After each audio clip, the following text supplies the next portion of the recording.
अस्सलाम वालेकुम। Wide facts में खुश आमदीद। इस किस्त के आगाज में आप देखेंगे कि इब्नुल अरबी एक वीरान जगह पर नमाज पढ़ रहे होते हैं। नमाज के बाद वो अल्लाह ताला से दुआ करते हैं, या अल्लाह मुसलमानों के हालात बहुत खराब हैं, फितने और बगावत ने दिलों में घर कर लिया है, हम अपना भाईचारा भूल चुके हैं, हमने जालिमों को दोस्त बना लिया है, या अल्लाह हमें माफ फरमा, ईमान की रोशनी से हमारे दिलों को साफ कर दे, या अल्लाह हमारे दिलों में एहसास पैदा कर, जालिमों और दुश्मनों के खिलाफ हमें इत्तेहाद अता फरमा। दूसरी तरफ बैजंतीन में आप देखेंगे कि एक देहाती कलमा हक पढ़कर मुसलमान हो जाता है, फिर अरतुरुल दरवेश का शुक्रिया अदा करता है और अपने कबीले की तरफ रवाना हो जाता है। कबीले में जरगे के फैसले के बाद सादुद्दीन और दूसरे लोग नोयान के पिंजरे की तरफ जाते हैं ताकि उसे वहां से निकाल सकें। पिंजरे के अंदर तोतकीन नोयान को मार रहा था। इतने में कंदोगदो अंदर दाखिल होता है और उसे रोक लेता है। सादुद्दीन उसे कहता है कि तुम मुस्तकबिल के सरदार हो, क्या ऐसा करना तुम्हें ज़ेब देता है? जिस पर तोतकीन कहता है कि सरदार बनने के लिए जरूरी है कि उन लोगों को मार दिया जाए जो तुम्हारे लोगों को मारते हैं, उन जालिमों को उनके मालकों के हवाले नहीं किया जाता। जिसके बाद कंदोगदो उसे बताता है कि जरगे में फैसला हो गया है और उसे मानने के अलावा हमारे पास कोई चारा नहीं है। ये सुनकर नोयान हंसना शुरू हो जाता है और तोतकीन बाहर चला जाता है। उसके बाद नोयान कंदोगदो से कहता है कि मैंने तुम्हें कहा था कि मुझे मार दो, उस वक्त तुम्हारे पास मौका था। जिस पर कंदोगदो कहता है कि ये खत्म नहीं हुआ, सुलेमान शाह के बेटे जल्द या देर से तुम्हें जरूर मारेंगे और तुमसे हिसाब लेंगे। इसके बाद सादुद्दीन अपने सिपाहियों को बुलाता है जो नोयान की हथकड़ियां खोलते हैं और उसे अपने साथ ले जाते हैं। दूसरी तरफ कंदोगदो अपने खेमे में जाता है और गुस्से से अपनी टोपी और तलवार नीचे फेंक देता है। उसके बाद संगुर्तकिन वहां आता है और उसे कंदोगदो कहता है कि भाई ये हमने क्या कर दिया, हमने अपने हाथों से उस जालिम को आजाद कर दिया। जिसके बाद संगुर्तकिन कहता है कि भाई मैं नोयान को मार दूंगा, जब हम मंगोलों से अपने 3 कमांडर वापस ले लेंगे तो नोयान को मैं अपने हाथों से मार दूंगा। कंदोगदो कहता है कि मैं आपको अकेला नहीं जाने दूंगा, मैं आपके साथ चलूंगा। जिस पर संगुर्तकिन कहता है कि ये रास्ता ऐसा है जिस पर मुझे कोई पता नहीं है कि मैं वापस लौटूंगा या नहीं, तुम सिपाहियों के कमांडर हो, तुम्हारा कबीले में रहना जरूरी है। इसके बाद वो दोनों गले मिलते हैं और संगुर्तकिन बाहर निकल जाता है। दूसरी तरफ सादुद्दीन नोयान को लेकर रवाना हो रहा होता है। कबीले के लोग दोबारा मुश्तिल हो जाते हैं और नारे लगाते हैं कि हमें इंसाफ चाहिए। इस दौरान कबीले के सिपाही उन्हें कंट्रोल कर रहे होते हैं। दिली दमीर भी नोयान को जाता हुआ देख रहा होता है। वो छोटे बच्चे से कहता है कि ये कबीला अब तुम्हारे हवाले है और फिर अपने आप से कहता है कि आइकेस मैं आ रहा हूँ तुम्हारे पास। ये कहकर वो अपने खेमे की जानिब चला जाता है और दूसरी जानिब सादुद्दीन नोयान को लेकर कबीले से निकल जाता है। हलीमा सुल्तान सलजान के पास जाती है। सलजान उसे बताती है कि मुझे लगता है कि मैं मां बनने वाली हूं।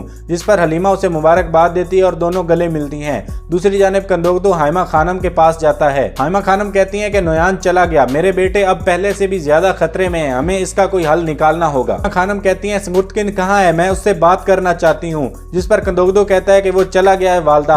हाइमा खानम समझ जाती हैं और कहती हैं कि तुमने उसे जाने कैसे दिया, वो मंगोल फौज के पीछे जाकर नोयान को कैसे मार सकता है। कंदोगदो कहता है वालदा आप जानती हैं नोयान हम में से किसी को नहीं छोड़ेगा। दूसरी तरफ बैजंतीन से वापसी पर एक जगह अरतुरुल एक पौधा लगाता है और फिर वो सब दुआ मांगते हैं। उसके बाद सब लोग खड़े होते हैं और वहाँ पर अरतुरुल कहता है हम सूरज को अपना झंडा और आसमान को अपना खेमा बनाएंगे, हम अपने घोड़े एक ना खत्म होने वाले सफर की जानिब दौड़ाएंगे, हम तलवार को अपनी मोहब्बत समझेंगे और फूलों को अपनी फौज समझेंगे और हमारा झंडा इंसाफ की अलामत होगा। उसके बाद अरतुरुल काई कबीले का झंडा वहाँ पर गाड़ देता है और सब अल्लाह अकबर के नारे लगाते हैं और उसके बाद सब लोग वापस कबीले की जानिब रवाना हो जाते हैं। दूसरी तरफ आप देखेंगे कि सादुद्दीन कोपेक नोयान को लेकर मेहमान खाने में पहुंचता है। नोयान उस वक्त बंधा हुआ नहीं था, वो खुद घोड़े से उतरता है और वो मेहमान खाने के अंदर दाखिल हो जाते हैं। दूसरी तरफ आप ये भी देखेंगे कि दिली दमीर अपना घोड़ा लेकर कबीले से निकल आया था। रास्ते में उसे संगुर्तकिन मिलता है। दिली दमीर कहता है कि मुझे मालूम होना चाहिए था कि आप नोयान को नहीं जाने देंगे। जिस पर संगुर्तकिन कहता है कि उनके निशान मेहमान खाने की जानिब जा रहे हैं, आप बेफिक्र हो जाएं, मैं नोयान को मार दूंगा। फिर संगुर्तकिन उसे कहता है कि तुम कबीले में वापस चले जाओ। दिली दमीर कहता है कि मुझे अपने साथ आने की इजाजत दे दो। जिस पर संगुर्तकिन कहता है कि इस रास्ते पर वापसी की कोई चांस नहीं है। उसके बाद दिली दमीर उसे कहता है कि क्या मेरी बेटी के पास जाने का कोई और रास्ता है। ये बात सुनकर संगुर्तकिन उसे अपने साथ आने की इजाजत दे देता है। दूसरी तरफ अरतुरुल और उसके साथी रास्ते में एक जगह रुककर खाना बना रहे होते हैं। तुर्गुत एक जानिब परेशान बैठा होता है। अरतुरुल तुर्गुत से पूछता है कि क्या परेशानी है। जिस पर तुर्गुत उसे बताता है कि भाई इस रास्ते पर चलने को आपको किसने कहा था, आप पहले की तरह अपने राज मुझे नहीं बताते। जिस पर अरतुरुल कहता है कि परेशान मत हो तुर्गुत, हर राज बताने का एक मुनासिब वक्त होता है। अब मैं यहाँ से आहलत जा रहा हूँ, तुम लोग यहीं पर मेरा इंतजार करना। उसके बाद वो दोनों गले मिलते हैं और अरतुरुल आहलत आहलद के लिए रवाना हो जाता है। दूसरी तरफ कबीले में हकीम आर्तुक अब्दुल रहमान से कहता है कि अब्दुल रहमान अब तुम बिल्कुल सेहतमंद हो गए हो, जिस पर अब्दुल रहमान उनका शुक्रिया अदा करता है और उनसे कहता है कि अल्लाह आप पर रहमत करे। दूसरी तरफ मेहमान खाने में सादुद्दीन नोयान को खाना खिला रहा था। नोयान भूख की वजह से बहुत तेज खाना खा रहा था। उसे देखकर सादुद्दीन कहता है नोयान तुम्हारा अर्तुगरुल ने क्या हाल कर दिया है, जिस पर नोयान गुस्से में आ जाता है और अपना खंजर सादुद्दीन कोपेक की गर्दन पर रख लेता है।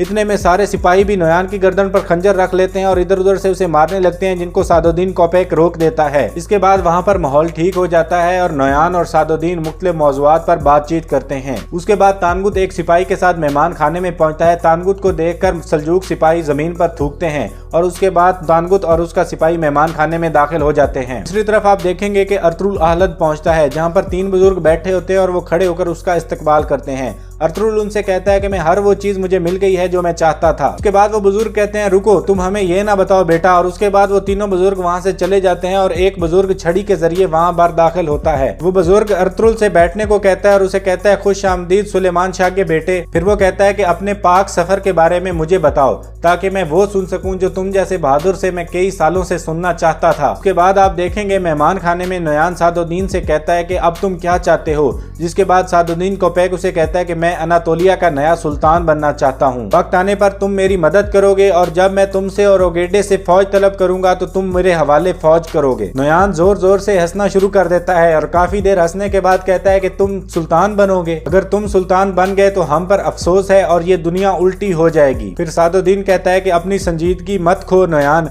और फिर नोयान कहता है कि परेशान ना हो, ओगेडे की फौज तुम्हारे साथ होगी। फिर मैं कुछ आराम करूंगा, तुम भी अपना जरूरी काम करो और मुझे खबरें देते रहना। फिर नोयान उठकर साथ वाले कमरे में चला जाता है। उसके जाने के बाद तानगुत और उसके सिपाही सामने आते हैं। सादुद्दीन तानगुत को आने का इशारा करता है और यहाँ ये किस्त अपने इख्तिताम को पहुंचती है।